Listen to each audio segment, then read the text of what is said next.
an extended period of time triggers back pain, the first thing that might be interesting to think about is that there might not be anything wrong. The back pain is your body's way of asking you to change something, to do something, to take some action. And the fact of the matter is that if you've been sitting in the same position for an extended period of time, moving a little bit is probably a really good idea. So back pain doesn't feel good, but it isn't always an indicator that something wrong or bad is happening in your back. The first thing to try is simply to get a little bit more movement, and this can both be relieving and also help to prevent future episodes of back pain. So when we're thinking about your back moving, there's a few different movements that happen here. We can do a side bend to the left and the right. We can do a twisting motion, again, to the left and the right. And then we can do what's called spinal flexion, where you're rounding the spine into what in yoga we sometimes call cat spine. And you can come into what we call extension or cow spine, where you're rounding the spine in the opposite direction. And so these are some good movement families to start exploring if you're experiencing some back pain. There are a lot of different ways to do this.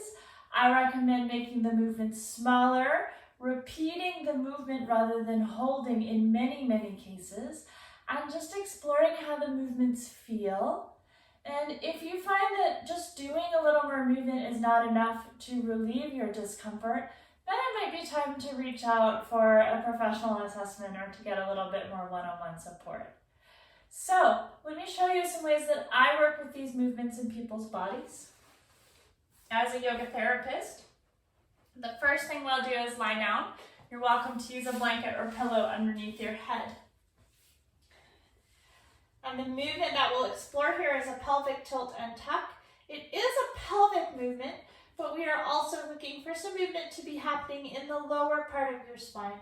So if you think about having a little marble right in the middle of your pant seam here, right in the lower part of your abdomen, you're going to think about flattening your low back, lifting your tailbone, and allowing that marble to roll towards your belly button.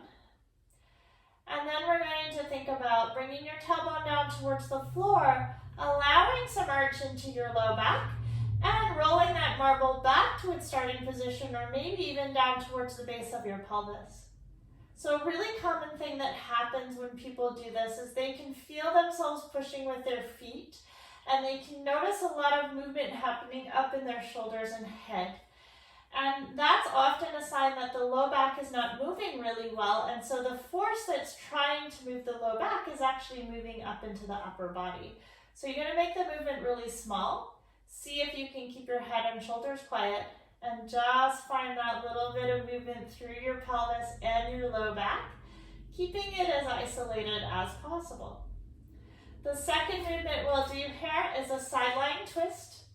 So you can come onto one side, support your head with a blanket or pillow more or less in line with your spine.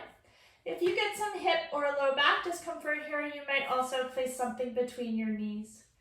We're going to take your arm up towards the ceiling, and we're really looking for, as your arm comes up, for your arm to move in your shoulder and for your rib cage and spine to stay still. Once the arm is up, we'll think about this arm as being like the branch of a tree. So it's not going to move around relative to the trunk of the tree. We're going to think about moving from your ribs, from your trunk, and twisting back towards the wall behind you, only so far as you can move through the trunk, and then come back up. So we're looking for this twisting movement to come from the rib cage, for the hips and the legs to be really still, and for the arm to just follow like the branch would follow the trunk of the tree. So when you bring the arm down, it's just the arm and the shoulder. And when you twist, it's just the trunk. So we're separating out the movement here of the shoulder and the spine. Notice how that feels and whether you can use your spine and your ribs to come up as well as to twist back. Totally fine if that movement is really small. The last movement that we'll do here is more of a restorative or a relaxing side bend over a roll. So you can take a blanket and roll it. If you have a foam pad, you can roll that, a felt pad, sorry. Or if you want to roll your yoga mat, sometimes that's a nice surface as well. And then we're going to bring this roll underneath the side of your rib cage. And you might be more comfortable if you support your head with a cushion. I happen to have a yoga block here, so I'm just going to use the yoga block. Again, you could place something between your legs for comfort if that's helpful. This may be uncomfortable, but it should not be painful.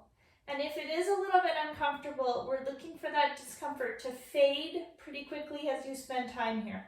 So if you're not able to relax or you're noticing the discomfort is not fading out for you, make this roll a little smaller or try a different material like your yoga mat and see if that's better. If you want, you can take your arm over your head if it can rest, or you can have it in front of you, or you can have it up on your side. We're going to bring some breath up into these top side ribs, imagining that your inhale is creating space between each rib, and then allowing yourself to really relax onto that roll as you breathe out. You can do a few minutes here on each side. Don't forget to do both sides of the twist as well. Both of those are one-sided practices, so you'll want to repeat it on the second side.